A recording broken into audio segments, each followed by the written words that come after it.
Voilà mes amis, maintenant on va parler de PEA, des actions françaises. Je vais vous présenter mon portefeuille PEA que vous pouvez accéder sur le site mindcash.fr et je vais vous montrer quelles sont les positions que j'ai soldées ce mois-ci et quelle est la position que j'ai renforcée. Vous voyez, malgré ma vision bearish sur les marchés, je continue quand même de renforcer certaines lignes, mais ce sont des lignes très particulières. Vous allez voir tout ça et on commence. N'oubliez pas s'il vous plaît, mettre en like si ça vous intéresse les vidéos PEA, sinon je ne vais pas les faire si vous ne mettez pas en like. Pour moi, c'est super important.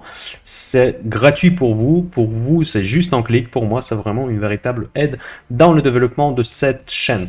Je vous rappelle rapidement comment accéder les portefeuilles ouverts que je présente sur le site mindcash.fr. Donc, c'est la rubrique portefeuille. Vous ouvrez. Dedans, vous avez l'accès aux 3 portefeuilles PEA, rentier, tranquille biche. Je rappelle très rapidement de quoi il s'agit. PEA, c'est clair, c'est le sujet de cette vidéo. Rentier, c'est ceux qui cherchent les dividendes.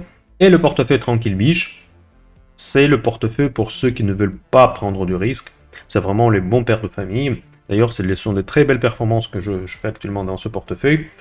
Par contre, je n'investis pas nécessairement tous les mois, donc c'est une stratégie un peu très particulière, très orientée à la sécurité. Donc du coup, vous cliquez sur ce portefeuille, j'ai un petit nouveau feature qui est maintenant disponible sur le site parce que je fais l'historisation. Avant, je faisais juste la mise à jour, la dernière mise à jour. Le mois principal apparaît dans une grande carré et en dessous, vous avez les mois précédents.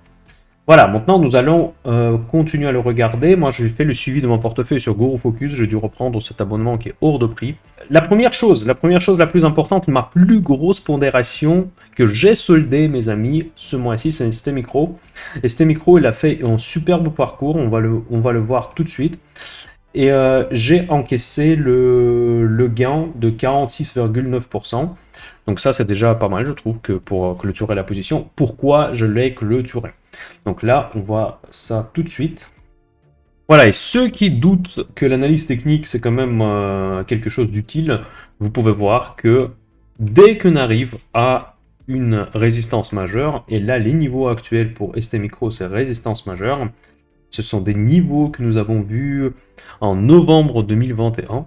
Et donc là, on voit que tout de suite, il y a des figures de hésitation. Vous allez voir des doji de partout. Doji, vous savez, c'est une figure, c'est une bougie japonaise à 100 corps, en fait, quand il y a des ombres, c'est ça, je crois qu'en français, ça s'appelle, et le tout petit corps, donc on voit qu'en forme horizontale, ça veut dire qu'il y a une hésitation. Ça ne va pas nécessairement dire que ça va tout de suite rechuter après, mais quand nous regardons les RSI, et les mêmes RSI que nous avons vus ici, donc on était largement en surachat, il est quasiment clair que la direction est uniquement vers la baisse. L'action, elle est belle, l'entreprise, elle est belle, mais par contre, l'image technique n'est pas favorable pour cette action parce qu'elle est surachetée tout simplement. Donc voilà, ça c'est mon avis. Donc évidemment, encore une fois, je vous répète que je n'ai pas le droit de donner des conseils d'investissement. Vous faites comme vous voulez. Si vous croyez à l'action ST Micro, c'est une belle action. Si vous préférez la garder, ne pas prendre le risque de perdre cette belle valeur de votre portefeuille, gardez-le. Ce n'est pas une valeur merdique, excusez-moi pour l'expression. Donc du coup, vous n'allez pas être déçu à long terme. Moi, je ne suis pas très long terme. Moi, je suis plus moyen terme. Donc du coup, j'ai soldé cette ligne en profitant d'une belle plus-value que je pourrais maintenant encaisser. Et d'ailleurs, je vous montre sur le site Mindcash toutes les positions qui ont été fermées. Donc d'ailleurs, je vais quand même profiter pour me vanter un tout petit peu, mes amis.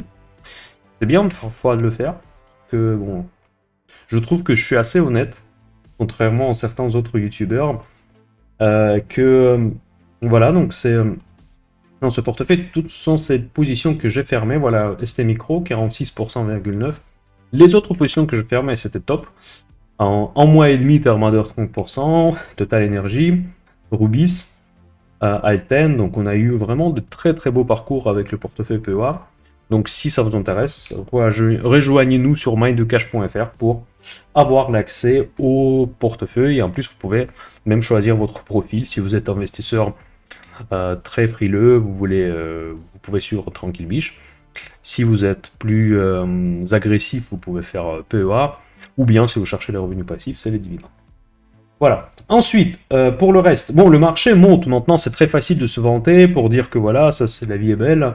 Mais ça monte sur toutes les actions. C'est pas parce que moi je suis un génie, je fais des super bons choix.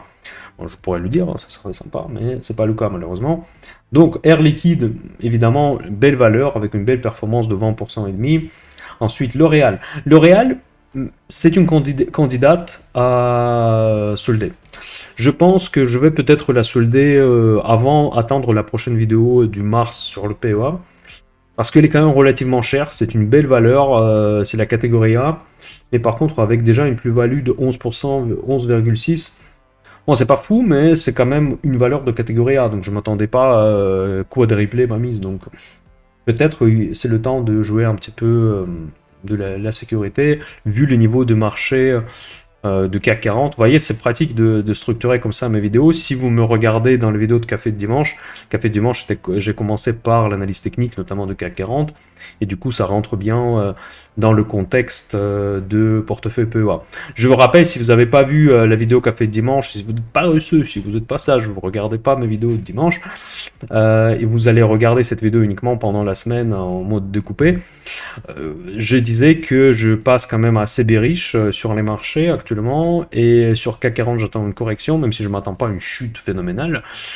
J'ai pris une position avec des options sur la correction de CAC 40. C'est pas une position agressive, c'est juste que je parie sur le fait qu'il ne va pas rester au-dessus de 7300 points.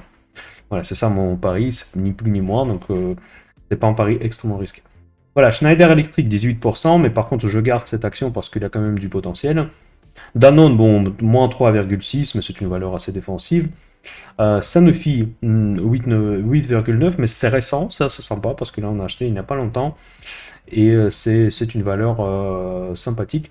Amadeus IT, je pense que ça c'est un vrai sujet parce que c'est des voyages, c'est des réouvertures, c'est une valeur qui était consacrée pendant le Covid. Maintenant, nous sommes plus dans le mode normal, les compagnies aériennes reprennent et Amadeus IT, je pense que ça peut être vraiment un changement majeur de la tendance pour cette action. Biomerio, toujours à plombe mes performances parce que c'est la seule valeur, vous voyez, pondération relativement importante, 1,5% de mon portefeuille, qui a une grosse 1,4, qui a une grosse moins-value. Les lignes sont triées par le poids dans le portefeuille, donc du coup c'est très important de suivre justement ce que je vous dis toujours, les bases de gestion de risque, il faut bien choisir l'allocation de vos actifs. Donc là j'alloue mes actifs de préférence à des valeurs où j'ai confiance. Donc du coup Biomerio, c'est la seule où j'ai plus ou moins une grosse position. Bon, grosse, c'est tout relatif, 1,4% quand même seulement. Et pourtant il a baissé. Donc Soitec, j'aime pas trop cette valeur. En fait, l'entreprise, elle est juste géniale. Hein. C'est pas ça que je veux dire. Mais en tout cas, elle est extrêmement méga chère. Je peux vous montrer justement sur GoFocus quels sont les ratios de Soitec. C'est vraiment impressionnant. Voilà, donc comme vous pouvez voir, Momentum, c'est vraiment presque à zéro là. Donc ça veut dire que c'est pas le moment d'acheter. Et bon, après, sinon, tout le reste, c'est bon. C'est juste. Donc PE ratio 23, forward. Mais d'ailleurs, ici, je trouve qu'ils sont un petit peu améliorés les ratios. Parce que la dernière fois, quand je regardais. Oh, là, je trouve qu'il y a quelque chose qui a changé. Parce que pour moi, c'était toujours une valeur hors de prix. Ah oui, c'est parce que je regardais sur price to sales apparemment. Parce que price to sales, elle a presque à 6. C'est quand même énorme. C'est quoi le price to sales? C'est le nombre d'années de chiffre d'affaires qui compose la market cap. Bon, j'ai expliqué pas très clair, je pense. Donc du coup, je vais refaire. C'est en gros, c'est les sales en fait, c'est le chiffre d'affaires par an. Et le prix, c'est la valorisation boursière de l'entreprise. Donc cela veut dire que la valorisation boursière de l'entreprise, combien d'années de chiffre d'affaires ça représente. Donc du coup, 6 ans de l'année de chiffre d'affaires, c'est beaucoup. Juste pour vous donner une idée pour une référence, parce que tu vois, comment on peut savoir est-ce que c'est beaucoup, est-ce que c'est peu, sans avoir de repères. Par exemple, dans le monde de private equity ou bien dans le monde de start-up, quand vous vendez une entreprise, souvent, elle est vendue, on va dire, entre guillemets, par défaut, avec des simplifications énormes, pour le 2 ans de chiffre d'affaires. Donc pour moi, c'est toujours un benchmark d'une valorisation, on va dire, par défaut d'une entreprise à 2 ans de chiffre d'affaires. Donc ici, on a 6 ans. Voyez, donc est-ce qu'il a du potentiel pour justifier cette valorisation? Je ne sais pas. Bon, sur EV/EBITDA, on est à 14,8, donc c'est pas non plus... Bon, c'est beaucoup, mais c'est pas non plus fou, hein, pour une valeur comme ça. Forward EV/EBITDA, elle est pas chère. C'est vrai que peut-être il faudra que je revienne sur l'analyse de cette entreprise. ROIC 21%. Les marges sont bonnes. Après, les rentabilités sont bonnes également. Ouf, là, ça c'est pas mal. La croissance de tous les chiffres d'affaires de earnings per share, c'est vraiment top. La dette n'est pas énorme. Current ratio, il est très très bon. Je ne sais pas pourquoi je les considérais toujours comme hors de prix, mais là, comme ça me paraît pas hors de prix, sauf, encore une fois, sauf le price to sales. Bah, c'est bien que j'ai regardé. C'est pour ça c'est pratique parfois de revenir sur les valeurs. Rubis, elle est à l'équilibre. Française des Jeux, j'ai envie de m'en débarrasser parce que moi j'ai vu cette entreprise comme une défensive, mais elle n'est pas du tout défensive. En fait, elle m'a déçu pendant les crises. Aerofin Scientifique. D'ailleurs, c'est une valeur que j'ai recommandée. Je vais vous ouvrir un petit peu dans mes dernières publications pour les sélections de POA, pour ceux qui font partie à des abonnements premium. Eurofin Scientifique, c'est toujours une valeur qui me surprend par sa valorisation, justement. Après, elle perd là un peu la prime Covid, ça c'est clair. Et voilà, donc là c'est vrai que parce que là je l'ai recommandé ici, donc du coup là maintenant il est reparti un petit peu à la hausse, mais toujours je trouve que la hausse elle n'est pas énorme en fait. Par rapport à la qualité de la boîte, en fait, on voit que.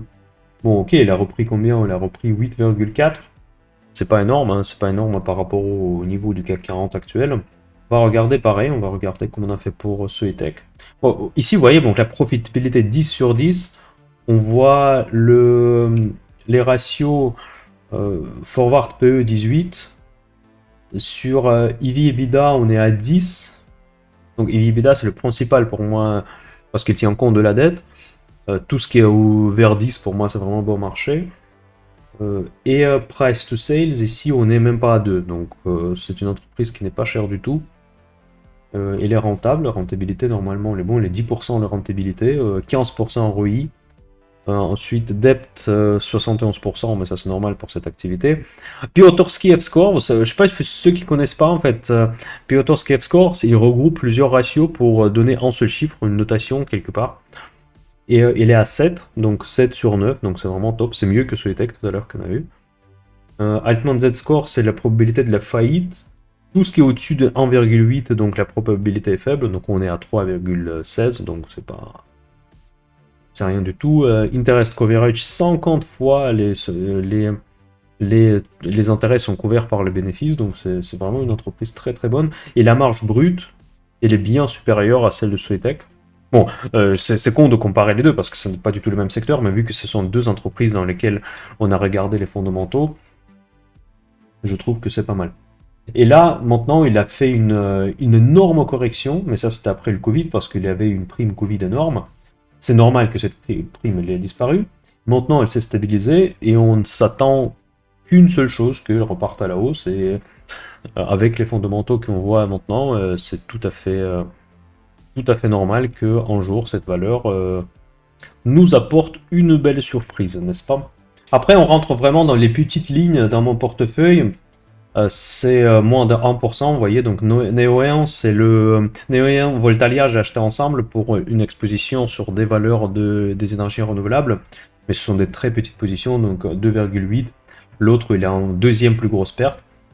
Ensuite, Ipsen, 25%, mais la ligne est trop petite pour que ça soit un gloire, donc c'est pas glorieux, parce que vous voyez, autant pour ST Micro je pourrais me vanter, autant pour Ipsen, ok j'ai fait un bon choix, mais sauf que j'ai pas misé suffisamment, donc ça change rien presque pour moi. Boiron, c'est ma première position, ça me rajeunit pas, en fait c'est le début de notre portefeuille POA, c'est ma première ligne que j'ai pris, 12,7.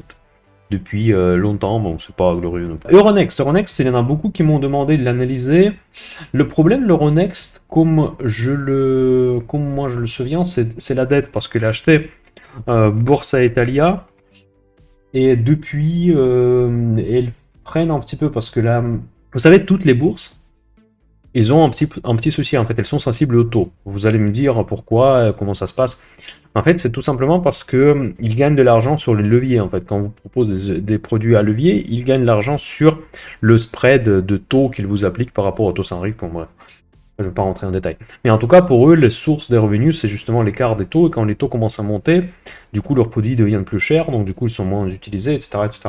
Après, les introductions en bourse, après les frais sur les transactions, la quantité des automates, tout ça. Bon, bref. Tout ça, ça peut paraître quand même assez stable comme secteur, ce qui est vrai. Mais en revanche, la dette peut peser beaucoup, et surtout le fait que les taux d'intérêt ont monté, ça pénalise quand même les potentiels de revenus pour ces valeurs.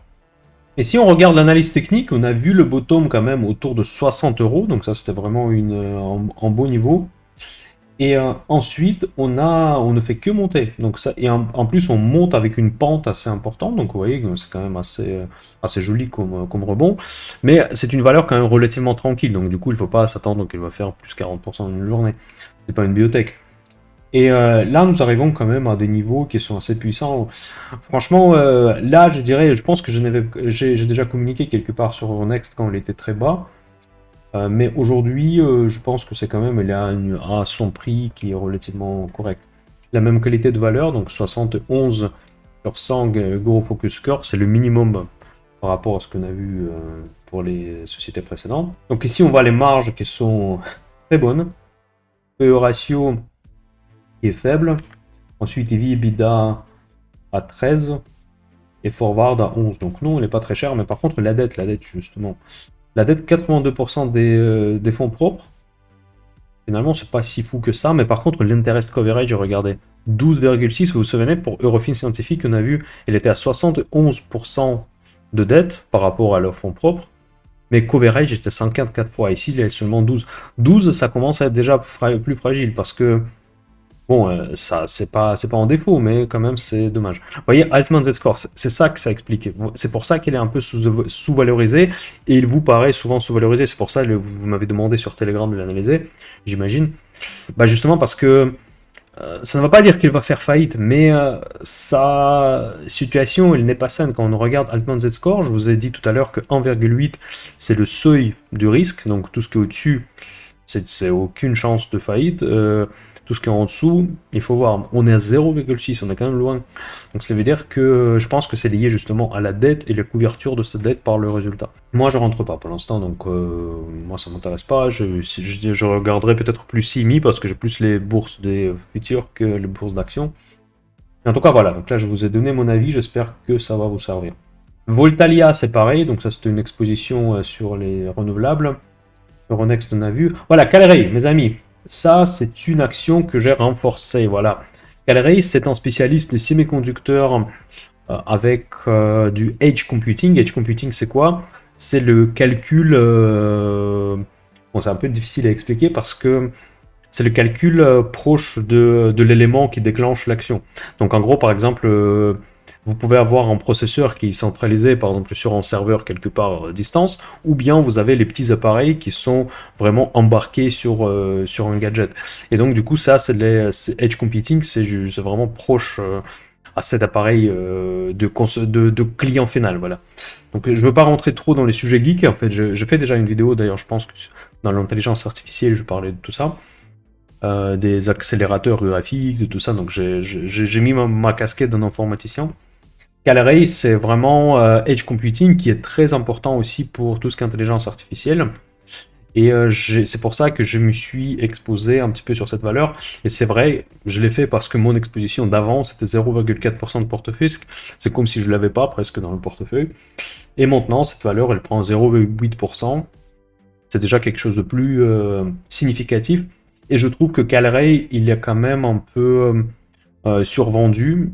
Et vu qu'il y a du hype montant dans ce secteur, on peut espérer que il voit la deuxième vie, quoi. Par contre, je vous fais tout de suite et un gros disclaimer. À part ceux que je n'ai pas le droit de donner de conseils d'investissement, etc. Ici, c'est particulièrement dangereux, Calray, parce qu'il est illiquide. C'est-à-dire que quand vous allez passer un ordre, l'écart entre le bid et ask va être énorme, et surtout si vous passez un ordre au marché, vous allez vous faire allumer, ça c'est quasiment certain. Donc du coup, soit vous faites accompagner par quelqu'un qui est plus expert, soit vous rejoignez nous sur Telegram, je vais essayer d'apporter mon expertise, ou bien les autres personnes vont vous aider. Il faut toujours passer les ordres limites quand vous passez ce genre de choses, pour ne pas se faire exploser. Si vous passez un ordre de montant plus important, je ne le conseille pas, parce qu'il faut garder une exposition minimale sur cette valeur, parce qu'elle est quand même très volatile, bah justement dû à la liquidité faible, elle est volatile. Et bien, il faut faire quand même beaucoup attention sur le passage d'ordre en lui-même. Si l'ordre est plus important, même 1000 € pour cette valeur, c'est déjà important, il peut avoir des exécutions partielles. Donc par exemple, je veux les exécuter d'abord 200, après encore 200, parce qu'en fait le carnet d'ordre, vous allez voir, il n'est pas énorme. Et d'ailleurs, en fait, c'est un peu con, mais c'est quand je vais faire cette vidéo, maintenant, bon, il y a certainement des personnes qui vont vouloir l'acheter, ça va faire monter le cours artificiellement, mais ça va être un espèce de dumping que je fais avec ma chaîne, presque. Ça peut arriver, vous savez, sur des petites valeurs, c'est pour ça que je suis un peu méfiant de parler de certaines valeurs. Quand je fais des vidéos d'analyse d'entreprise, je vous dis qu'il faut que cette valeur soit liquide, il faut que ce soit une grosse valeur. Parce que si j'en parle, bon, on n'a pas une énorme communauté, mais on est quand même assez nombreux. Ici, il suffit d'avoir genre quelques dizaines de personnes qui vont commencer à l'acheter, ils vont monter le cours. Et il faut faire attention, vraiment faites attention quand vous passez les ordres sur ces valeurs. C'est vrai que vous pouvez avoir aussi des profits très importants. Parce que si la valeur se développe, s'il devient en mid-cap, etc., donc, il deviendra plus liquide, ça va être un jackpot pour vous. Il faut être dans l'esprit quand même assez... il faut bien gérer le risque, c'est ça que je veux dire. Prenez pas beaucoup, passez des ordres limites. Et bon, en tout cas, rejoignez sur Telegram, je vais essayer d'aider à des personnes qui vont vouloir l'acheter éventuellement Caleray. C'est oubliant des valeurs liquides, c'est vraiment une technique assez particulière de les acheter. Il n'y a pas d'option pour ces valeurs-là, donc du coup, si vous perdez tout. Donc, vous pouvez pas vous sécuriser en faisant des options dessus, quoi.